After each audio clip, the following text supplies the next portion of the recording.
Right. I am waiting for the feedback. There it goes. Right. We're live. Hello again, everyone. I am back. Alistair is back as well.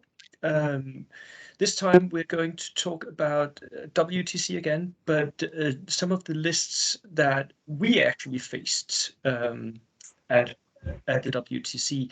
So we'll both be talking about the lists, but also about the individual games and how that played out on the board. And we already agreed that, Alistair, we will start with your own list, because we already talked about the first game that you want to talk about, right? Your game with Achilles. Very much so. The Spanish player, yeah. Yep. So I thought it would be only fair if I read out my own list and Bo gave it some critical analysis in the same way that we've done with some of the other lists that we've reviewed from the WTC. Yep. So let's just get straight into the guts of it. So I ran a single platoon Soviet Union list, inexperienced junior lieutenant, a 5-man veteran engineer squad with 1 flamer, 3 submachine guns, 1 Panzerfaust, and I had 2 of those units. I had the inexperienced 12 riflemen, which were green and with anti-tank grenades. I had 2 8-man infantry units with 1 Panzerfaust. They were regular. I had 1 inexperienced commissar. I had 1 inexperienced heavy mortar. I had 1 veteran sniper team. I had 1 regular flamethrower team. I had a veteran suicide dog team with 2 dogs, so 2 men, 2 dogs. I had in the armored car slot, I had the universal carrier recce with an anti-tank rifle and pintle-mounted LMG. In the tank slot, I had the M3 Stuart with the additional LMGs. Then I had 2 universal carriers with the additional LMG, and they were regular, and 1 regular Gaz Jeep. That totaled up at 999 points for 16 order dice. Yes. And for me, that is really the golden area of order dice. You're at 16. I would go as low as 14, but that area is where it's really at maybe 15, 16 for the armies that get free units, right? Because you get that extra 1 die in there. There are some things that I think we should talk about, because you had 1 Panzerfaust in all your infantry units, except for the free inexperienced unit, which can't have a Panzerfaust, obviously. Yep. And I am guessing that is because you're not actually actively hunting armor with your Panzerfausts. Most of the time, they are just there to be a threat, right? Correct. Yeah. But at the same time, you can actively, because you have 2 flamer boats with your universal carriers, engineers in each one of them, you could run both up and they could fire their Panzerfausts one direction, flamer in another, SMG something, absolutely destroy something, right? When you get them out. So this is, again, we've talked about how flamers, maybe especially engineers in armored carriers, they're really, really good in the meta. They were even better before the latest nerf to the Japanese, but I feel like there's a core of something really, really effective here, because it's sort of a crossover between there's a flamer unit element, barbecue list element to this, and at the same time it's armored with you have effectively 4 armored vehicles, right? All of them can split fire, which is a lot of pins that you're putting out. I also have a few questions about this list, now that we are actually sitting down talking about your list. Yep. You chose to have the universal carrier as your armored car. That sort of surprised me a bit, because at least in Denmark, when we're running barbecue lists, the go-to is the BA-20 with the flamethrower turret, because it gives you an extra flamer in your army. You chose not to. You chose the split fire and the extra pins. What was your thought process about that? Was, well, partly the miniature, first of all. So the universal carrier It's small, easy to hide. It is. Turn on the spot, recce, so it can get itself out of trouble quite quickly. I wasn't aiming for the barbecue list. I personally don't have much faith in flamethrowers that are on vehicles. I just don't. And I also wanted to have a form of long range anti-tank, meaning that the anti-tank rifle was again, I thought, a good tool. It was, because it can deliver those pins to armored vehicles as well, right? Yes. Which you can't with the MGs. So it does give you at least 2 anti-tank weapons where you can pin him, and then you can release the dogs or Panzerfausts. Yeah. I mean, going into the WTC when I was creating the list, I knew that there were going to be Stuarts. I knew that there were going to be other Bren carrier fleets out there. And I knew that I needed something at long range that would be able to not just cause a pin, but actually have the potential to do damage. So the anti-tank rifle, it made sense. So that's why I went for that. Yeah. And at 80 points, I just thought it was a nice, efficient little It is unit. pretty cheap for what it can do. It is. Yep. But of course, the one worry is that it's open-topped. And we're maybe going to get into that when you talk about your actual games with these vehicles, because all of them are open-topped. This list, if I'm reviewing it, it's a really hard-hitting list. It can pump out a lot of pins, but it is also pin vulnerable. Most of your list is vulnerable to being pinned down. So that would be my feedback on the list. I really like that it's a single platoon, by the way.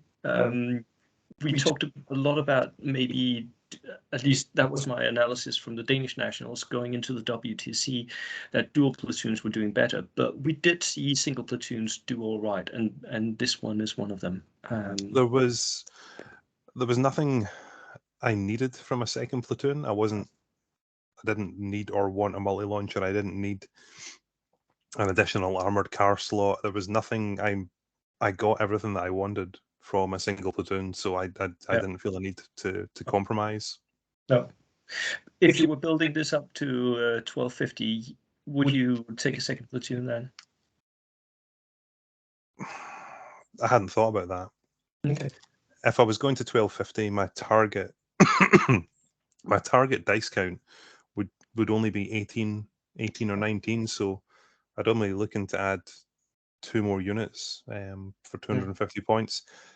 I've still got the option of another infantry squad there.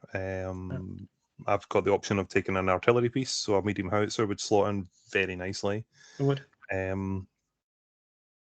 So because that's also one thing that's sort of lacking here, right? That you don't really have any direct HE of any kind. Yeah. I think if I had to go to 1250 with this list, I would stay with a single platoon. I'm going to assume that it's still the same restrictions. Army book only. Let's say that. Yes. Let's go with that. So I think a medium howitzer with a spotter would be a good use. The 5th Infantry Squad, I'd be tempted to add a scout section for a little bit of hard end forward deployment, and then spend any leftover points just buffing up. So maybe make the inexperienced heavy mortar a proper regular heavy mortar with a spotter. I think that would probably account for most of the points, but with the addition of the scouts, I wouldn't need a transport for them because they're already they're already at center table, right? Yeah, and on objectives. For whatever viewers that might not know it, scout units are really good. They forward deploy, and you can have them at a decent size, and they are veterans, and they can have a lot of SMGs. So there's a lot of kill potential that's pushed up in the center table quite early on in games. Scout units do well. Although didn't we see like one army that was almost all of its scouts at the WTC, which did poorly? I think so. I think there was 4 units of scouts, so maybe they went too much to one side. Too much of a good thing. Yeah, too much of a good thing. Right. So you faced Achilles with this list, right? You had a game against him. So that was the very first round. We've already spoken about Achilles' list. It was a British Gurkha list, single platoon. I think it was 15 order ice. We gave it a great review, had all the tools, and it was sectors. So we went through. What table did you have? That was table 1. It was the Italian village. I was going to say Mediterranean villa-style village with the crisscross roads going through the middle of the table. So sectors was a deployment situation 12 inches away from the center. I think that your listeners and viewers know what sectors is as a mission. And it now crops up. The main issue I had throughout this entire tournament was lack of practice with my army.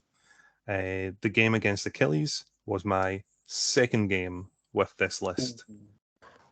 The first game with the list was the night before against one of my team players, Phil Mason, who beat me, which was really good. Because you learn more from a loss than you do from a win. You do, but learning on the night before the tournament is maybe a little late. Yeah, and that was partly it was 100% my own fault by the hobby involved in the painting side of the army. Yeah, because you had spent a lot of time working on that army. Huge amount. But to bring that back, so I was using about 80% of this army optimally. The other 20%, which is the main, which could have made the difference in this. No, it couldn't have made the difference in this game because Achilles is an absolute demon of a player. He is really good. So part of the game was obviously once you've deployed, prep bombardment. He didn't get prep bombardment. I did, and so I know. I thought I was onto a winner. So sprinkled the pins, killed a couple of single miniatures. Can I ask before you go into what it actually did? What did you deploy? Because a lot of your list here is vulnerable to prep bombardments. I took a chance, and I had the officer and the commissar on the table. Yeah. So I was taking a big chance on that. All the vehicles started off table. So there were 8 units off board. So the 2 brain carriers, the 2 engineers, the jeep, the flamethrower team, the Stuart, and the dog team. I believe that's 8. I think. Yeah. So they were off. Yeah. They all started off table. So. You got your prep bombardment. Yes. What happened then? It was just a standard sprinkling of pins. I managed to kill 1 Gurkha and 1 regular infantryman that he had. So I scored 2 hits, but nothing of consequence. And then the game started. Dice were drawn. Maneuvers were made. Achilles' placement of his sniper was in his left flank neutral board edge, and it was very far forward. And I didn't anticipate that, but he was able to quickly bring his reserves on to support it before I could actually get anything there to interfere with it. He was choosing his targets not to kill but to pin. Yeah. Which again, pin vulnerable, right? Yeah. So he was choosing targets to pin, not to kill, to prevent me moving forward to engage on that side of the board. He had his forward artillery observer quite close to the sniper. So there were 2 units there that could, they were single men or, small teams, but they could mutually support each other if required. Yeah. But again, Achilles had been thinking about turn 3 and turn 4 with those placements. Because as the game rolled on, his single brain carrier came on empty.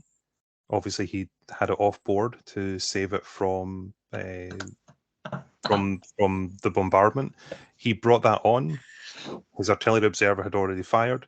The artillery observer then hopped in. It was all orchestrated. Hopped in, and as it was, that is a great play. That is really a great play. Yep, all orchestrated. Did he run it up? Yes. From Yep, ran it up 18 inches. The artillery observer was just waiting there. It was like he'd hailed an Uber or just a regular taxi, hopped in, And then all of a sudden, that's both the LMGs firing, and again, he's then putting pressure on my own deployment zone, which is where he gets the big points. So I had made some counter moves in the center of the board, and I needed to counter his Staghound, which was coming up the middle, and he was confident with that and that it could recce away from any danger. Yeah. The Bren Carrier and the small teams were now supported by the Stuart, which was pushing forward again, just not shooting to kill, just shooting to pin. He was using everything in conjunction with something else, supporting his units. Everything was working in concert together. Yeah. And then he had the Jeep that came on as a wild card, because I had brought my Stuart on in the middle of the board to engage his infantry that was moving up and to engage his Staghound to put some long distance pressure upon it. Basically, I wanted to keep it moving. Yeah. If I could fire at it and it ran away, I didn't care. I just didn't want those two Hull medium machine guns and the Pintle medium machine gun. I didn't want them firing at my units. No, 15 shots. That's not fun. No. One other thing that he was doing very early on, actually from turn one, he didn't rally anything. He didn't rally his infantry units. He used up and at 'em to declare charges that were beyond the range, but they were moving 12 inches. He just pushed them forward. A bit gamey, but perfectly valid. 100%. Great tactic. Yeah. But it was just he didn't waste turn one not moving. No. They were on, they were going. And I think he did a few rallies around turn 3 because on top of the pins from the bombardment, I put a few more pins on them. So it was more worth his while to rally on 4 pins than it was to try and rally on 2. And then by that point, it was turn 3 and 4, and close combat in the middle of the table started to happen. And it was very close. There were a lot of counter moves. My engineers had come on, and Bren Carriers had flamed a Gurkha team, but then there was another Gurkha team, and it was a big, there's a Scottish word, it's called a stramash. It was just a big melee of death in the middle. Yeah. And one unit killing another unit and then dying from the counter punch. And then there was Bren Carriers running away because units had died. He was, a quarter of an inch closer than I was. It was a mess. But it was, maybe that's how he'd wanted it, because, well, he won the game. As I've said in previous videos, he won the game 33 points to 22 points. So it was high scoring on both sides. But it was just the knowledge that he had a plan. And I think he would execute the same plan against any opponent that was down in front of him. Yeah. I had units that were just that were misplaced, misdeployed by myself. Including my sniper. My sniper barely shot. But he advanced and got into the enemy deployment zone. Achilles let it happen because he didn't care. I had the Jeep with the flamer, and this is where I'm disappointed in myself. I forgot about it for one turn. It was in reserve, but again, when I did bring it on, it came on my neutral board edge, ran on 24 inches. Then the next turn, it was in his deployment zone, so that was 6 points. Yeah. But I didn't use it as an aggressive piece to counter any of his moves. But it still gave me 6 points. So it sometimes turns out, in my experience, to be difficult to use your Jeep flamer combo aggressively in scenarios where you need to push into his zone. Because you also want to push them quite a lot forward, and sometimes the enemy is coming out of their zone. So sometimes it just ends up there. But that's points, right? Yeah. And that's then an element of the 20% of my army that I wasn't utilizing properly, because there was an empty space in that Jeep. Yeah. A commissar or an officer could have been in there. Could easily have sat in. Yeah. That's another 3 points because they contributed almost nothing to the battle. In that sense, other than a leadership bonus, and I think my commissar had to shoot a couple of the 12-man militia squad just to get them to do something. But how did you feel like your list was matching up to Achilles' version of a Gurkha British list? My list was a match for his. Yeah. I believe that it was a good match for his and could have achieved more if I had practiced and got the 20% properly. It was poor placements. My heavy mortar was poorly placed, and that was lack of experience with the army. I mentioned the use of the flamer and the jeep. Forgetting about it for a turn. Seriously. Yeah. Just because I wasn't used to looking down at the models or looking at the list and remembering what was there. I didn't have a clear plan. I had 70 or 80% of a plan. Poor placement of the sniper. Didn't kill anything. Barely shot. Things I did use well: the Stuart, the brain carriers, the engineers, the militia squad were good. They were a speed bump effectively. Yeah. A speed bump threat. They managed to run into a building in his neutral quarter, and they survived. I was hoping that they could stay in there, survive, and charge out of the building and make a run for his deployment zone at the end. But they stayed. They didn't. They failed utterly. Oh, they were on like 4 or 5 pins by that point. It was. But they survived to get me a point. The 2 8-man regular squads. One was used well. One was just inefficient and was just hiding from a Stuart who was just he would split fire with everything from the hull at them. So he was pinning but killing 1 or 2 every turn because they were down and in soft cover. So eventually they bled away. Some will die when you do that. Yeah. Yeah. So they stacked up, but so it was. Even on my best day currently as a player with that list, if I could have used it, Achilles would have still beaten me, but the score would have been closer. And I think at that point, luck or unluck of dice rolls would have been the deciding factor. Maybe because there's still like right now you've told me that this game was decided on how well you knew your list, how much Achilles had a plan and you did not, or didn't stick to the plan, and then the actual moves that he made sounds like he was using his board, his pieces well and according to his plan, whereas you sort of messed up some of your moves, right? Yes. So it really depends on how much of that would be replicated if you knew your list better.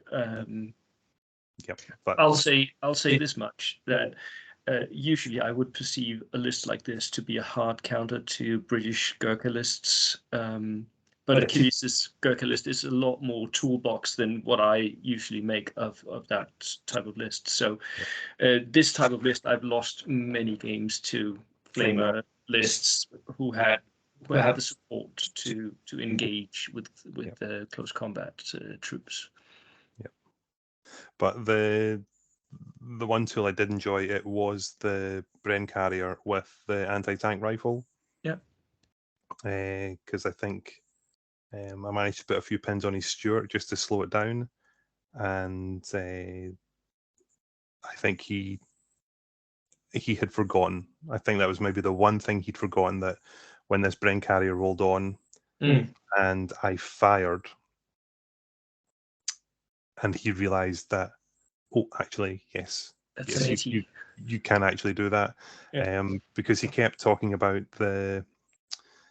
and it must have been something lost in translation, because he was talking about, when I was saying, I've caused a pin, and he was saying back, it's like, no, I am not open topped. I'm like, I know you're not open topped, but I have caused a pin.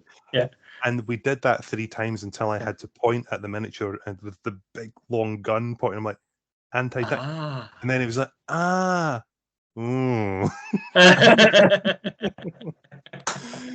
It's like, like, yeah.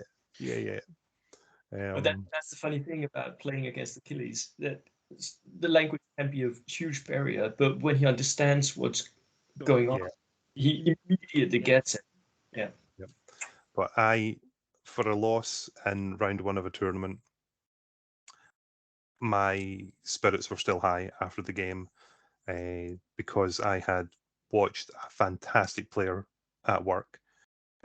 I had got to see what my army potential was. I got to see all the mistakes very, very easily when I look back at my own game plan. So no, I was to have lost. I was very happy. Yeah. It was good. And if we are talking about players, I will rate Achilles very, very highly in the European player pool. He is definitely among the top players that I've ever seen play. Yep. Yeah. Yep. So well done. Well done. Thank you. Well done on losing. Well, What- with so- a new army, it had to happen. Yeah. Against that good a player, yes, it had to happen. So what about you, Bo? What was what game do you want to talk about, mate? I want to talk about my second game, which was against USA, the Snafu guys. And I had matched up when we were still playing our in the pool on the first day, and I believe it was the second game. We were playing that one where you had 4 objectives, 2 in the opposing sector and 2 in your own. Can't remember what it's called right now. Anyways, but for the viewers and the listeners, it was a quarter style deployment again, but you got to place an objective in your own quarter, and then you got to place an objective in your enemy quarter, and then they get to do the same. So effectively, there are 4 objectives on the table. 2, they're both in quarters. Whoever holds the most objectives wins. But key to this one was that you could outflank. You can, yeah. Which none of us actually used for this mission at all. Fair play to you. So I was facing John Stentz, whom I did not know. I haven't actually been following the Snafu podcasts for that long, so I don't know. I listened. They had a player interview with him. I think it was their first guest for the player interviews, and he was a very, very, very nice opponent. I really enjoyed playing him. He was a good sport about it. I beat him massively, and I had been beating Japanese for that whole first day. It was like one game after another, just beating down Japanese bamboo horde armies. We've already talked about my list, so I'm not going to talk about that. I will talk about John's list because it was another Japanese army. And I deliberately made sure that I faced the Japanese armies because I knew I could win. So let me talk you through what he had, and we can talk about the game and what we think of the list. He had the regular second lieutenant with an extra man. They had SMGs, pretty standard for Japanese. Then he had 2 15-man bamboo spearfighter squads. We saw a lot of those bamboos at the WTC. But I guess he didn't like that they were only close combat focused, because he also brought 2 15-man militia squads, inexperienced with rifles, so he could actually shoot with some of his horde, but he had a lot of bodies on the table. Very many. He had a inexperienced Kembatai to make sure that those green tests were easier to do, and he actually got, I think it was half his green tests, they ended up being regulars. So that worked out. Then he had a regular medium mortar, the spotter, a veteran sniper team, a veteran flamethrower team, a veteran anti-tank rifle, an inexperienced suicider, a veteran, and another veteran anti-tank rifle. So you had 2 anti-tank rifles. No, that's wrong. I remember.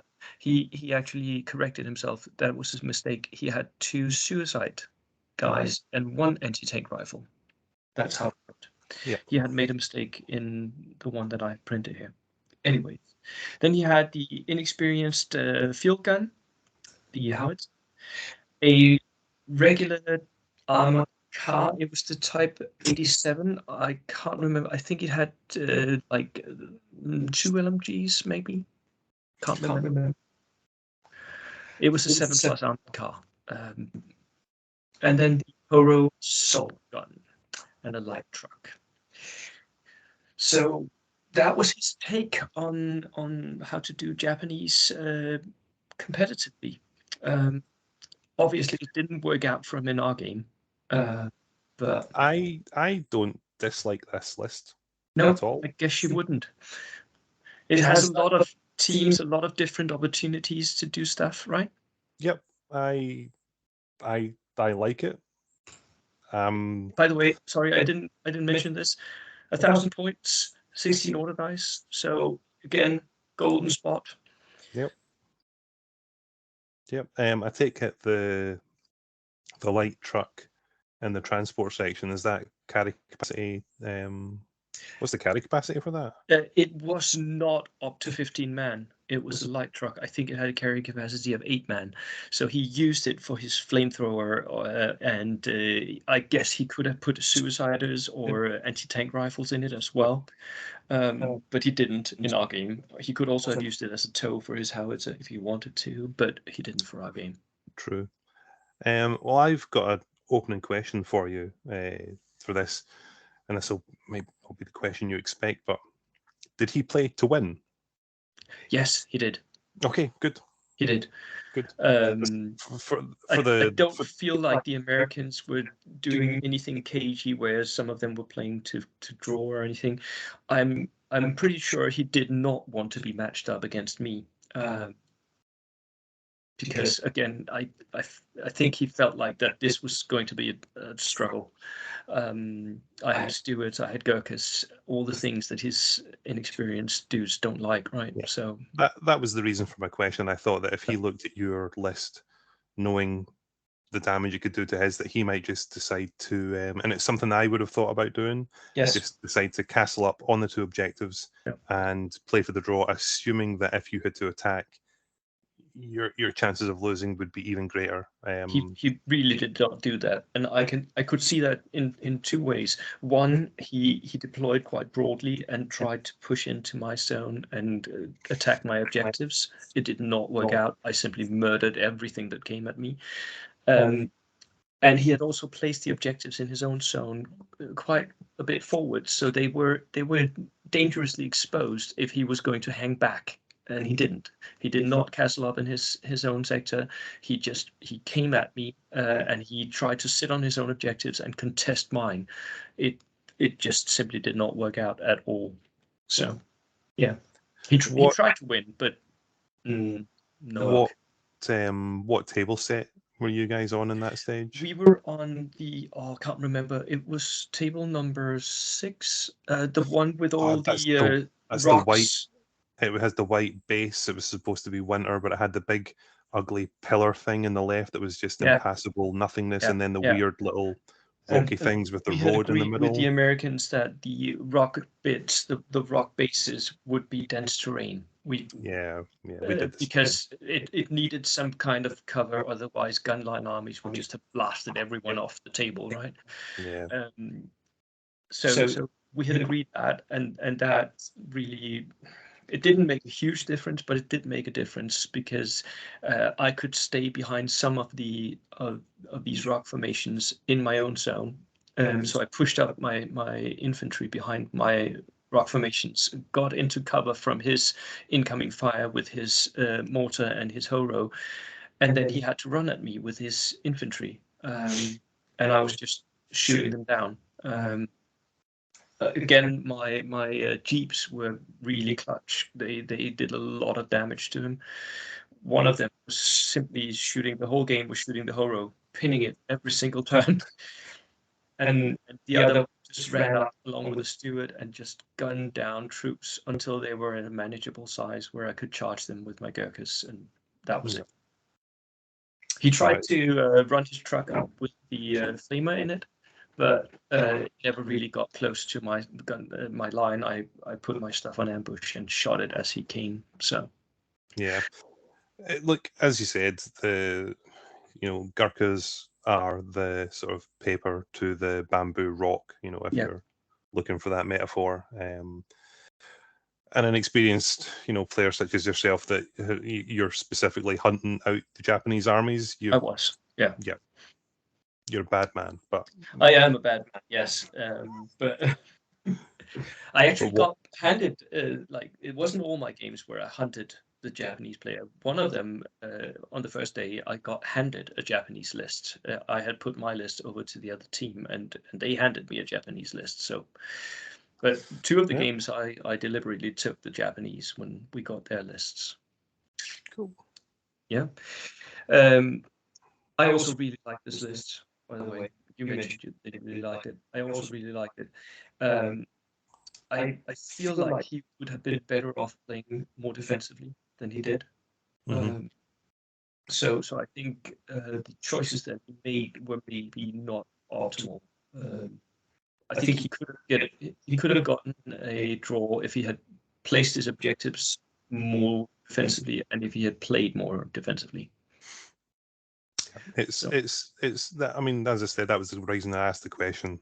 yeah, Knowing the mission and knowing your list, that's what I would have done with this list. Would just yes. castle up and sit in my foxhole and pray that you just miss or go away. So, um, and making a last gasp counter attack to contest something, because that way, with big infantry units like this, you can create that layered buffer Yeah.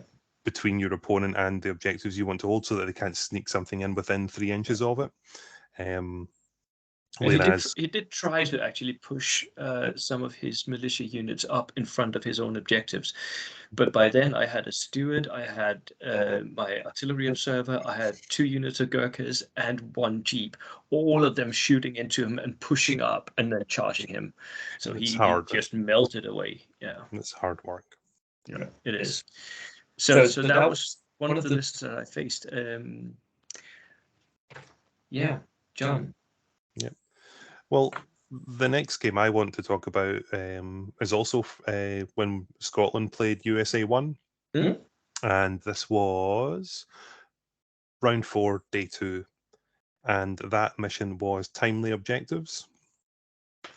So for the viewers and listeners, timely objectives, there are 3 objectives placed in the centre of the board, spread out in a line within outside of 12 inches of each other.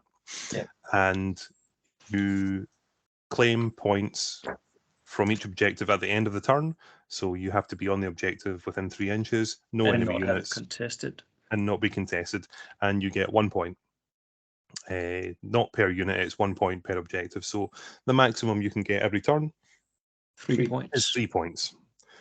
And I, as the listeners and viewers will know, I was the captain of Scotland, and I had decided specifically the army that I truly wanted to try and play, and that was the German list ran by USA 1, and that was ran by Jeff, who is an exceptionally nice man. But it was a German list, and it was 3 platoons. It was a And horrendous list. Let's it was talk about the list. But yeah. it's So I'm really gonna terrible. yeah, and that's why I wanted it, because I looked at the other lists, and this one, if it starts to work, it would be a nightmare. So I wanted to make sure that I took it, so that my team, my boys, as I refer to them often, so that my boys didn't have to do this. You took the bullet for everyone else. That's the way I'm selling it. Okay, so the list from Jeff. Go through the list. So the first platoon of 3, so it's a regular second lieutenant, 2 8-man inexperienced Osttruppen units. One of them had a Panzerfaust.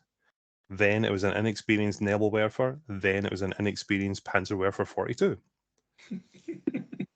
Then on to platoon number 2. It was a regular second lieutenant, 2 8-men inexperienced Osttruppen squads. One of them had a Panzerfaust. Then it was an inexperienced Nebelwerfer. Then it was an inexperienced Panzerwerfer 42. That's 4 multi-launchers. Yeah, 2 mobile, 2 artillery pieces. It gets even better, listeners. Go. So the third German platoon was a regular second lieutenant, 2 8-men Osttruppen inexperienced squads. One of them had a Panzerfaust. Then it was Then it was a regular flak 88 with a spotter, like the big gun. Yeah. And then it was a regular Flam Panzer III, so turret-mounted flamethrower, coax medium machine gun, and hull medium machine gun. This was an absolute monster of a list. I called it multi-launcher madness. It was. And it was just wow. But, and I'm not criticizing this list, I loved it, and I was wetting my pants. And so with the mission, so I've described the mission, we've had a terrifying chuckle about the list. So it was a deployment situation. And what table were you on?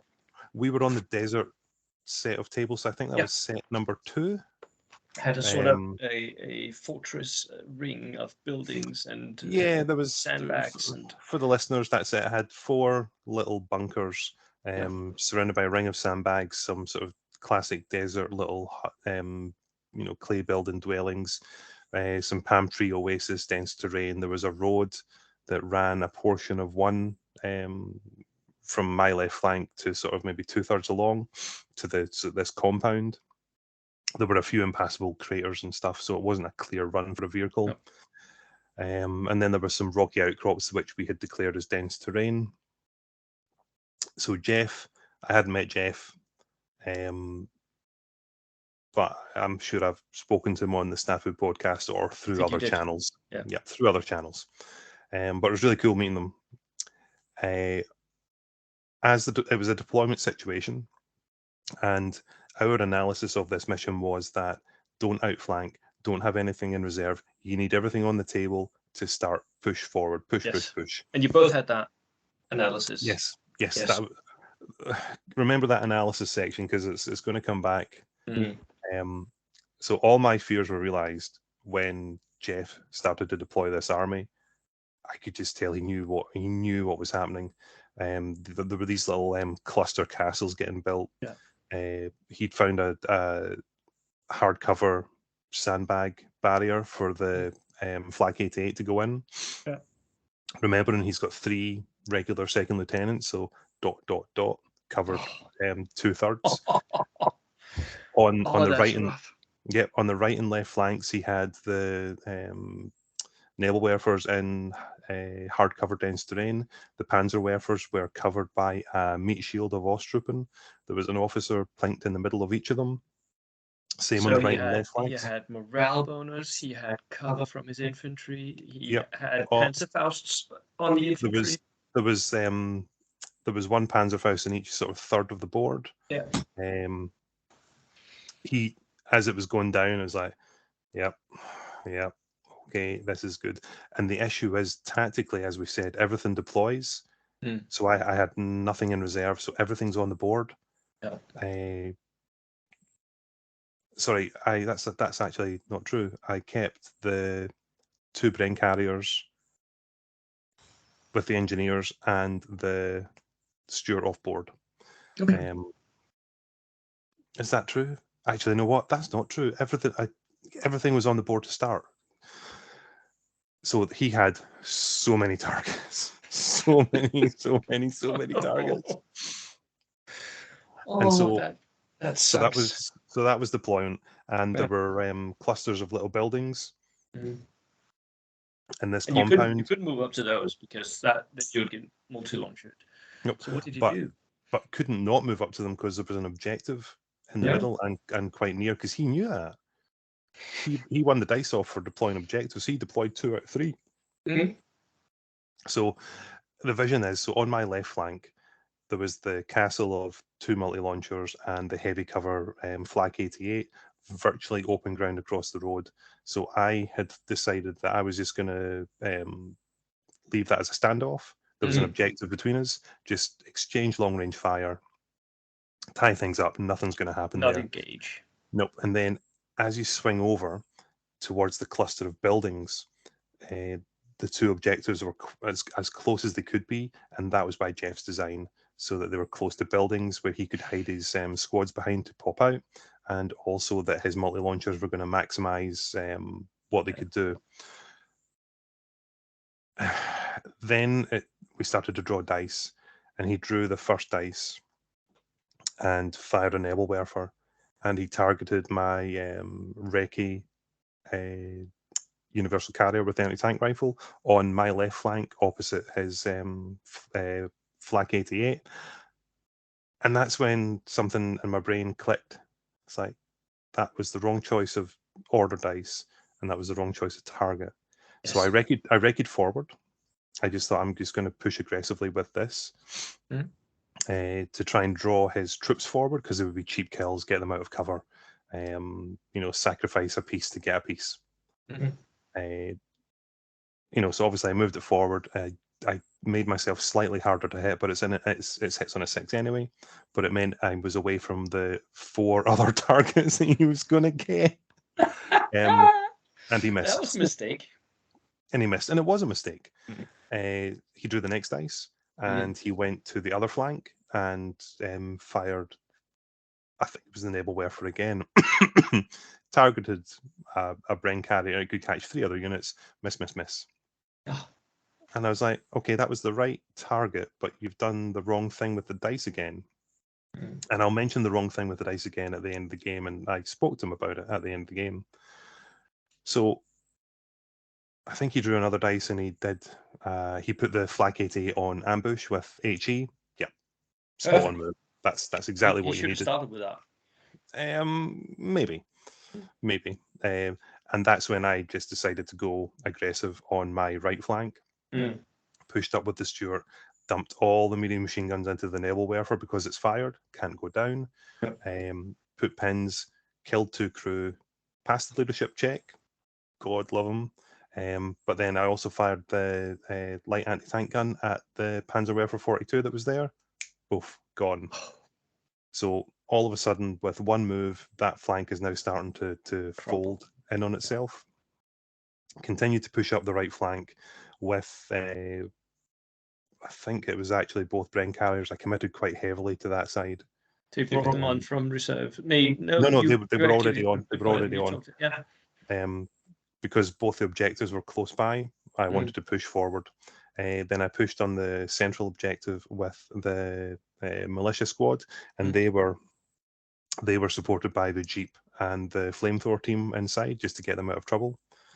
And then it was just a matter of push on that right flank, and eventually it collapsed quite quickly. Just the way of numbers, Osttruppen, inexperienced. I caught some of them out in the open on the hop with the Bren carrier. I also put a few things on ambush at different times, sort of turn 3, turn 4. But turn 1, I managed to get 1 point. Turn 2 was 2 points. Turn 3, 3 points, because then on the left flank, I had a lot of confidence now to start pushing forward with the 2 8-man infantry squads. And the Bren carrier with the anti-tank rifle was surviving. And at this point, Jeff started to make some counter moves. My sniper was also there, and he was just firing at the Nebel Werfer team. Just pin, kill a unit, pin, just slow it down. But he then started to push forward with his Osttruppen, who were behaving quite reasonably. But I think he was trying to engage the Bren carrier as well with the Panzerfaust, because he could see I was playing quite fast and loose with it. I saw it as an expendable luxury. I wasn't worried about it, dying. And then somehow, I think one of his Osttruppen squads moved in front of the Flak 88. And then I stopped shooting at them, and they stopped moving. And then that actually provided me this meat shield of cover. Yes. Which was just Perfect. like, thanks. Perfect. Thank you. Perfect. They just wouldn't move. No. So the game pushed on like that. I think by the start of turn 4, the game was gone for Jeff, simply by the points that I had accumulated on the objectives. And it was at this point that Jeff's spirits never wavered. He was, an enjoyable man. He had not rolled very many 6s on his multi-launchers. I think at one point he might have hit the empty Jeep and set it on fire, and it put itself out. That sort of thing. And it was at that point that Jeff told me that he had written the original version of this mission. It was his creation. He had a lot more sort of finer detail than the version we were playing now. But it was at that point when I realized, like, this must actually hurt you a little bit more. Yeah, because I beat you at your own game. This mission, and it was only the third time I'd played it. But again, look, that was just a little aside. It then came to the point where the Bren carrier with the anti-tank rifle had 2 pins on it, and the Osttrooping by this point had gone, so the Flak 88 was about to start doing all manner of horrible things. So I decided I was going to park the vehicle right in front of it, have him blow it up, and then it would become, more cover. I was. It gets worse. It gets worse. It gets worse. So I had 2 pins, so I had to pass a leadership check to advance. Passed. I advanced. I was within 4 or 5 inches of this thing. Fired everything. The light machine gun. I split fire with the light machine gun to do something else. Doesn't matter. Because I just wanted it to die. I just wanted to die there. So I fired the anti-tank rifle. Moved. Hard cover. Pin. I need 7s. So I rolled a 6. Yeah. Then I rolled another 6, so I got the hit. Then I rolled a 6 to cause damage. And then at some point during this chain, I'd laughed to Jeff to say, "Oh, I can instantly kill in our turn." He's like, "Yeah, man, I know the rules. I know the rules." Well, I rolled the 4th 6. An entire fully crewed Flak 88 just went up in smoke. And I screamed out. I think I yelled out. It's like, "Oh my God, I didn't deserve that!" Woo! People looked round and thought like I was the victim of a horrible thing. I remember that moment. I could hear you screaming. Yeah, I just couldn't believe that it happened, and neither could he. And from that point, Jeff, he had a face mask on for the bulk of, for all of this, until I seen him outside. I don't know what he looked like underneath that, but from that moment onwards, he asked me to roll all his multi-launcher hits for him. And I told him, it's like, I absolutely agree. I will do that for you. It's the least I can do. I only rolled him 1 hit. I don't know where all the other 6s came from, but by that point the game is done. Destroying the Flak 88. It's a great war story. I asked my Blood Bowl friends what the statistics of that were, because they love single dice roll combinations. 0.77% seemingly. Who knew? But the game rolled on a little bit more. Jeff understood that it was a tournament game, and he said, "Look, normally at this point I would just resign. We'd go off and get a beer, but I know that you need to keep playing for the kill points." Yeah. And that's a really generous thing for a player to do. I actually had the same. I had exactly the same experience playing John, and so the American really good opponents to the base in the tournament. They were really good at that. A huge amount of respect for Jeff, because to keep playing in that game would be really hard after extreme dice rolls. I played really aggressively. Then I pushed my luck. But his Panzer III finally arrived. Well, wow, didn't that just cause an absolute riot? So it arrived on the same flank of his that used to have the Flak 88. Yeah. Then it just caught all my stuff out in the open. I'll flame that. Dead. And it was just like, seriously? Wow. But obviously at this point it's like, well, you deserve some kills. He deserved some luck there. Yeah. He deserved some kills, but the game finished up. I got 15 of the victory points to 0. I think I went some like 1 point, 2 point, 3 point, 3.3, but we went to turn 7, so I just got a whole other massive points. So no, it was an enjoyable game. The tactical feedback I gave him though was the very first dice that he got, he should have snapped to action with the officer and fired both multi-launchers straight away, because he'd set for it. In turn, during deployment, I saw As it soon as he happen. could, if he had like multiple targets, and then just lay down as many dice as you can with those multi-launchers. Yep. So he, obviously the odds would have changed, but he drew the first 2 dice. Those should have both been snap to actions because he'd set up for it. And as I watched them deploy, and I thought, he's going to do it, and and when he didn't, it was a missed opportunity. Okay, look, he didn't roll very many 6s, but just to have that wave of dice come along, putting the Flak 88 on ambush, yep, legit a great thing. It's an absolute monster of a gun on ambush. It is. And that would have locked down that flank really neatly. Yeah. But look, it was a win. Jeff, as I said, was an extremely sporting player, and I enjoyed the game because that list is sort of everything or nothing. And Yeah, a lot of what we've been talking about so far is the actual game, but how, in your estimation, the list here, did it have any weaknesses, and what were the strengths of this list? The strengths of the list are absolute sheer terror. That it would cause your opponent. You're going to be able to break up an opponent's deployment or break up 4 multi-launchers. You're going to scare them away from buildings. You're going to scare them away from being near each other to be that mutual support. And truthfully, all you're looking for each multi-launcher to do is hit once, because when they hit, they kill. So that's a strength of it. The Flak 88 is an absolute beautiful piece of equipment. It is expensive, but it's really, really good. How much is it though? It's like 170, 180 with a spotter. Yeah. I'll find it.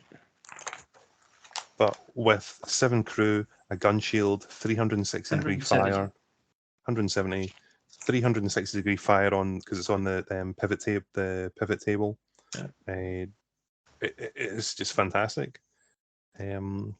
So those are the strengths. The weaknesses is the troops. Yeah. He needed. Okay, you've got 6 units, but they're all inexperienced.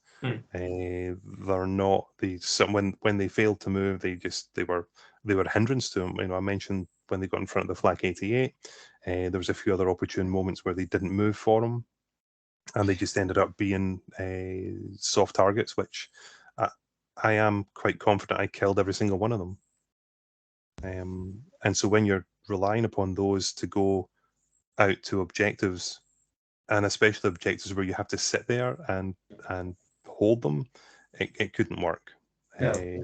And we actually, it was a funny thing with this WTC. We saw a lot of people trying something like that who had a lot of inexperienced shirkers, Osttruppen, Strafbad, all those units that are really difficult to get moving. The Germans and the Spanish will then take full strength squads to get those double dice rolls, right? Yeah. But lesser size, if you have that smaller size of a unit, it gets really hard. They are really difficult to push up. Single pins will lock down the unit forever, basically. Yeah, and when we spoke about my own list, my ability to spray pins out quickly, and that's effectively what happened. Yeah. The Flampanzer 3, I've already said before, I'm not a fan of flamers on tanks. Like, for sure, it did good business, but could those points have been spent more wisely? I'm not sure. Look, the list is scary. It's got synergy in what it does from long range, but it's got its inbuilt weaknesses as to the missions. So as a list for a team event, yes, I can see why it's there. But it would be Yeah, up if he to the gets the right matchups, this will be really good. Yeah, it's up to the captain to get the right matchups, and then if the table's wrong or if the mission's wrong, then it's up to the captain to try and protect that list, Yeah. to give it something that it can handle in terms of kind of get a draw or, not lose badly. But I mean, it's a scary list. Yeah. Really But scary. yeah, kudos to Jeff. Thank you for that game. Right. I guess it's back to me then. Yep. And I will go to the final game I had at the WTC, which was against the Spanish again. We had faced the Spanish in the second last game, and then in the finals, it turned out that we were again number 1 and number 2, so we had to catch up. So we had to play them again. And I got Janos, who was playing a French list. So we were on the table that you guys started on, the Mediterranean village table. So I'll talk you through the list, and we can talk about what happened and what we think about the list. It's double platoons. It has 15 order dice. The first platoon has an inexperienced second lieutenant. It has 2 dragoon units, which are 10-man units with rifles. The NCO has an SMG. Then it has the free medium artillery, regular. It has an inexperienced medium mortar team, a regular anti-tank rifle team, a regular light artillery, so artillery basis is all bought and paid for here. Then it had the AMD Panhard, which was an armored car that had a light AT gun and a coaxial MG. Hotchkiss 39, which is a very small tank. Light AT gun, coaxial MG, and a truck. The second platoon was inexperienced lieutenant, 2 times regular dragoons, with one with 9-man rifles and SMG on the NCO, and one with 8 rifles and an NCO with SMG. So I guess he didn't have points for that last rifleman there. Then again, a regular Panhard and an inexperienced Renault FT-17. So, and that's the turret-mounted MMG, so not really a tank as such, more of a machine gun list. That was his list.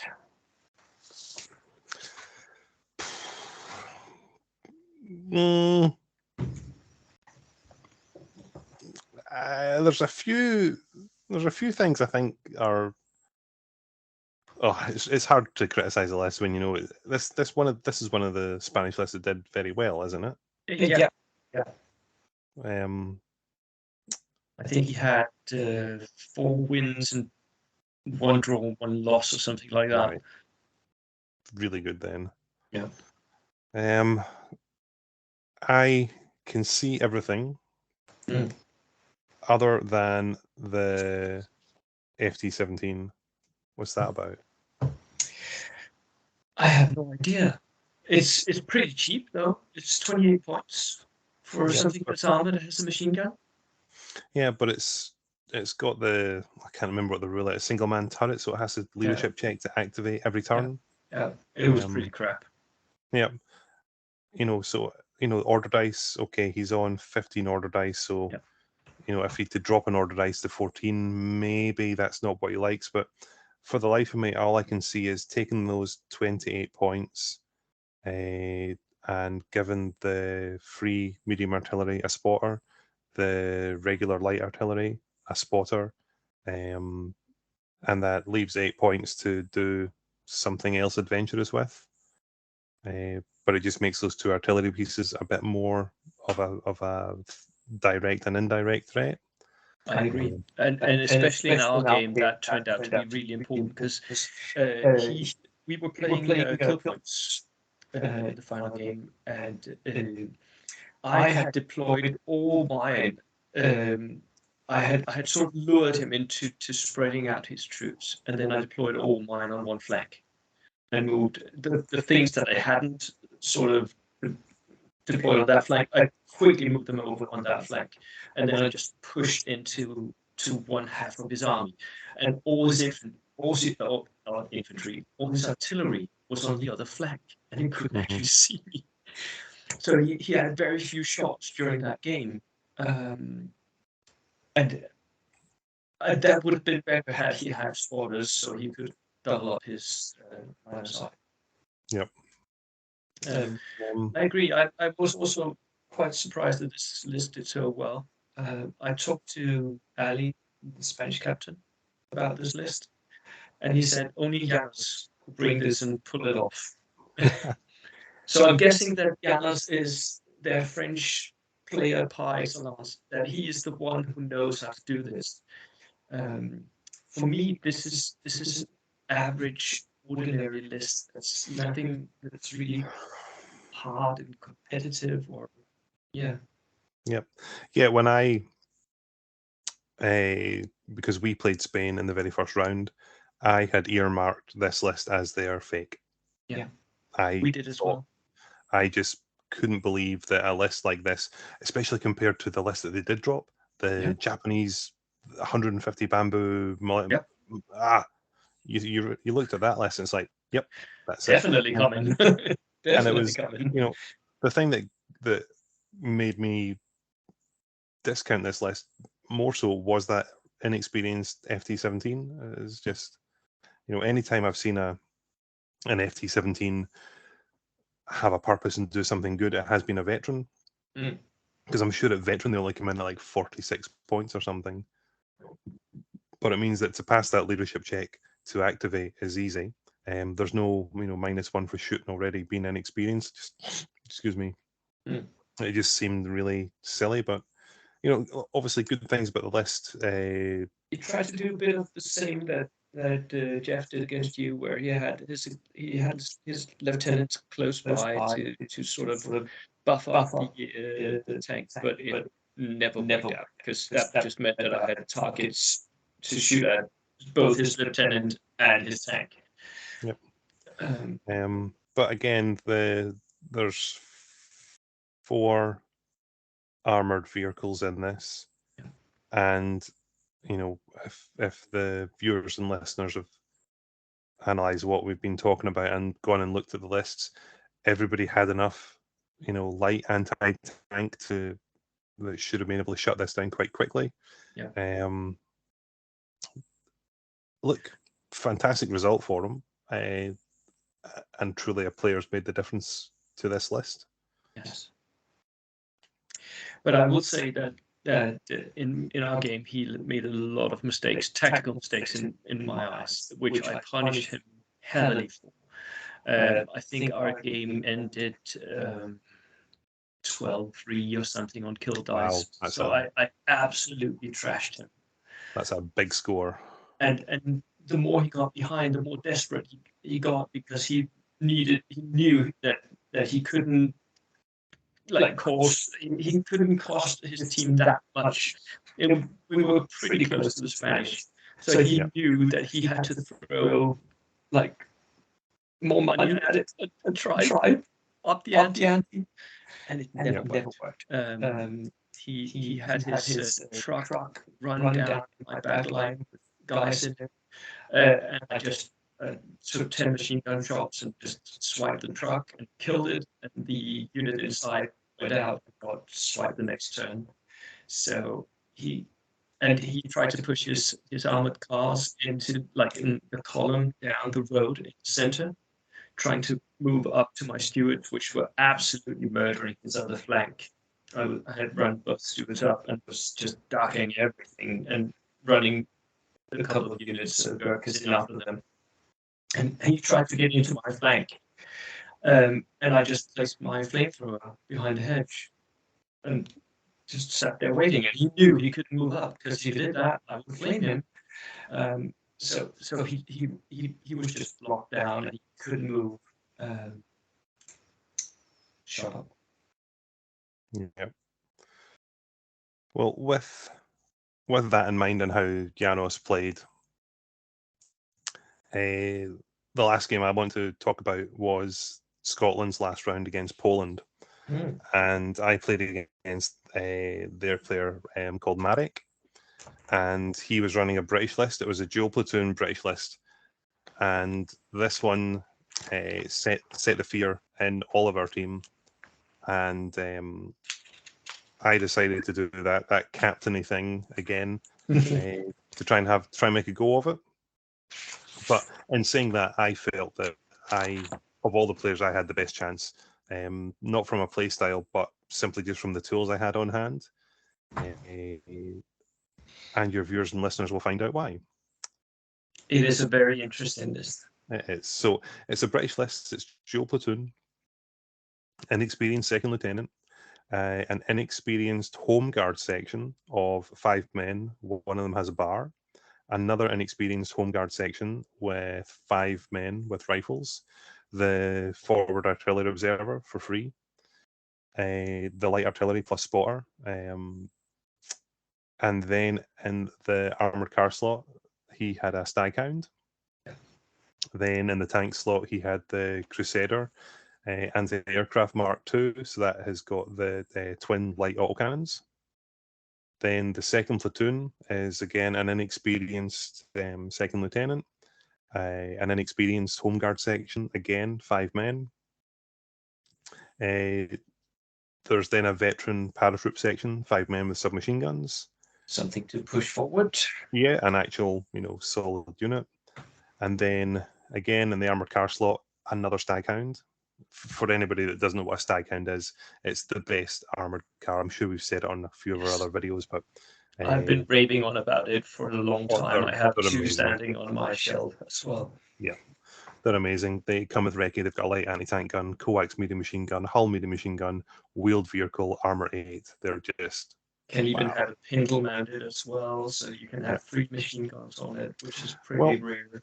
As we were pointed out, the pintle medium machine gun option is only in an expansion book, so it's not Armies of, which, well, for another day.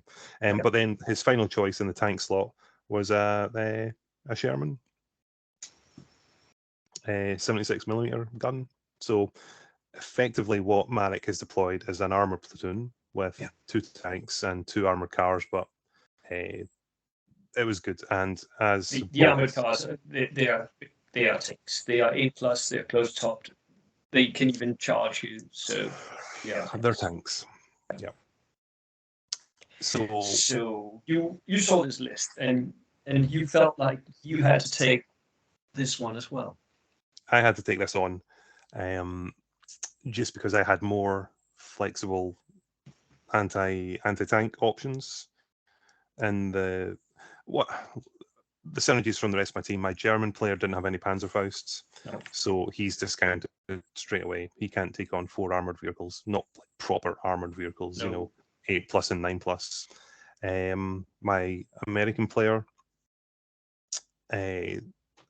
had obviously engineers with flamethrowers, but was only 12 order dice and would have been outmatched. And a lot of his order dice were soft skin vehicles, so off to the side. Then my British player was a Gurkha list, and his strength. You're going to have to get the Gurkhas up and into close combat. You're not going to get to do that here. It's not going to happen. But he did have a Stuart and a Staghound. But then you're facing off against 2 Staghounds and a Sherman, so it's armor on armor. Not to mention the autocannons of the Crusader, which can hurt Stuarts as well. Yeah. So the British list could have done something, but there was a better option for him to play. Yeah. Where a win is more likely. So I think I actually managed to make that selection work. So that left this for me.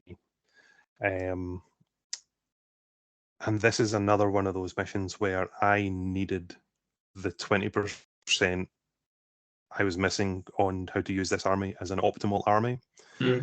And what you said about Janos, your previous Spanish opponent, my turn one was very cagey, very standoff. I was setting up lines of threat down the middle of the board. It was a 4-way crossroads with 2 buildings and 2 ruins in the middle, and then some grassy fields on the side. So the flanks were very exposed, but the centre was quite dense with terrain. So I was going to push forward there, knowing instantly that my opponent was going to stand back, castle up, soft infantry squads of 5 inexperienced men. They're not going to get. He's going to stay behind his armor and just shoot at you. Yep, he's got all the long range firepower. I want to win. I need to go straight at him. So I set a lot of that up on turn 1. Issue I had though, his forward observer was just absolute rolled, solid gold. So destroyed 3 units. He destroyed the Jeep with the flamethrower team inside, and I'm sure he killed the commissar. So at the start of turn 2, he was already 3 dice up. You're behind. You have to push. So that's when I just started to have to chase, and then I did have some failures of dice rolls just because there were some other pins going around. So tanks were going. My Stuart went backwards at one point on one pin. Some of my one of the brain carriers failed to activate, so it couldn't go backwards because of, I think there was units in the way or something. So went down. So everything stalled, and he just shot at long range and just slowly started to whittle down teams and just increase, just push the dice more and more away from me. But this is where I needed to think outside the box. And one of those was that throughout all these games, I had a veteran dog mine team with 2 dogs, and my ambition or thoughts were that I would be outflanking with it more often than not, so that it could come on as a first dice activation on turns 4 or turn 5 to catch my opponent's transports or tanks before they activated. The issue I had revolved around the tables. The terrain on the edges of the tables was non-existent. 6 inches in from the edges of the tables, there was nothing ever there. They were really open, and that meant that you would be really vulnerable to an ambush when you came on. Yep, and just exposed, or okay, the dogs would get to fire, but then they would get killed in return. So, would there be a good return? I'm still not sure. But what I should have done here was that flamethrower team should have been on foot. The dogs team should have been in the Jeep, and they should have gone straight up the middle to be in the middle of the board. And then you've got the choice of four tanks. I could have advanced into a ruin and then launched the dogs, and that would have made them more aggressive and an actual threat. And I can't even remember what they did in this game. I think they got caught out in the open again, trying to move. So it was disappointing. I didn't play well. My opponent, all he needed to do was just keep me at arm's length, which he could do with twin light autocannons, 2 staghounds that can recce, and then a Sherman with a big gun just in case anything really threatening came along. So I did manage to get the Crusader. I did manage to blow up the Sherman, but the 2 staghounds were just beyond me because there was roads, they were wheeled, and my opponent knew what to do. So my guess would also be that these 2 lists against each other, in that scenario, I think that the British list has the advantage. I mean, you do have a lot of anti-tank options, but many of them are close range, which is going to it's going to be hard pushing up, at least on the WTC tables, right? Yeah, and I don't want to use the tables as an excuse. No. my opponent played well. I didn't have enough experience with my own list to deal with something specialized on the other side of the table. I think, that was the last game of Bolt Action I played. I haven't played a game since I came home. Me neither. No, but I think if I had to play that game again on the same table, with the knowledge of hindsight, I would win that day. Knowing the errors that I've made, having had a couple of weeks to analyze it just through my own mind, and through talking to you and talking to other players, about their experiences, I could win the day with this. It is winnable, especially because it's only those 4 dice, the 2 stack hounds, the Crusader, and the Sherman. That's his only thing that's really dangerous. The rest is not that much. Yes, he does have an artillery piece, but that can be pinned down or whatever. Yeah. No, I am confident that I could win the day again if this was replayed.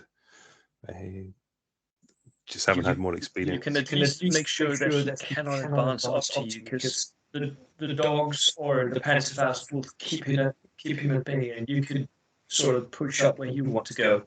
Yep. No, it's good. But what it did do was that we finished playing Poland, and we played Poland at the previous WTC, and I believe they beat us as a team there as well. So in Scotland, we unanimously decided that Poland are our nemesis. Because we came away from that round, we had 3 losses and 1 win. I think I mentioned previously that I had to make 3 individual rules calls, 1 on each of our tables, and they always went against my own players, but it was the rules. And it left a bad feeling in all our mouths, so that we have earmarked Poland as our nemesis in a nice way, but you're our nemesis. Yeah. I sense a grudge match coming up here. No, we'd probably not want to ever play them. Just know that they're our nemesis, but just stay away from us. Right. One thing that's been going around the different forums is that many people have been talking about how stewards were like everywhere, and they weren't also included. And this Polish list is definitely not a steward list. What do you think about that? Look, Stuart's. Look, I had 1. You had 2. 1, 2, 2. They're strong. They're strong gaming pieces. Are they auto includes? It just depends on what it is you want to do with your army. You're not just going to take a Stuart because you can take one. It's got to have an actual purpose. So I know for myself, I took a Stuart because I needed to put pins on my opponent, because we've already highlighted that I'm sensitive to pins with the open top armored transports. The use of my Stuart's not to wipe out units. It is to blanket pin an area of the battlefield so that my engineers can then proceed up unmolested to get out and then cause damage themselves. You have both the universal carriers and the steward to do that, but you need that much, right? Yes, and it's also a platform for the light anti-tank gun, which makes up for myself. It makes up a key component of my anti-tank ability, being the 4 Panzerfausts, 2 dog teams, 2 flamers, light anti-tank gun, anti-tank rifle. Those are the elements I have. That's why I had a Stuart. If I could have taken a Staghound, then I would have taken a Staghound, just because it's more maneuverable. Yeah. You didn't have the points. Well, I didn't have the point. I didn't have the choice. The Russians don't get them. Yeah. That's a good thing. It's really good. Everyone can tell, right? We're Staghound fans. Yeah. What I would say as well, is the inclusion of Stuarts is going to encourage another trend which has started, and it actually starts with this Polish list, and that's the inclusion of light and heavy autocannons. Yeah. And we also saw that with the one list we talked about before, Uwe's Kugelblitz list, the German player. And we actually saw 3 Kugelblitz in all at the WTC. So people are catching on to what we're doing with the students, which is good. Yep. And I think as well, obviously we spoke about the trend with the stewards just there. You look as well at the multi-launcher trends. The Daniel Lane won all 6 of his games. He had 2 multi-launchers, but really not a multi-launcher spam list as such. No. And I don't believe the multi-launchers would have contributed. I think it's flamethrowers. A lot of flamethrowers that win games there. But multi-launchers were not a huge factor in the tournament. I didn't hear anybody complain about them, but nobody in my team had them. We had one. Yeah. And the flamers were also a bit of what people were concerned about, but we didn't see that many true flamethrower barbecue lists. I mean, you had 3 in total, and that was about the upper limit of what people brought. So again, and you can bring 5, 6 if you want to. Yes, can be done. Yeah. Right. That was me and Alistair's review of lists from the WTC. We hope everyone has enjoyed it. It seems like people have. Thank you so much, Alistair, for appearing on my YouTube. And thank you for having me. It has been a true pleasure. Right. We will see each other and hopefully play again at the next WTC or before. Goodbye. Cheers. I will close that here.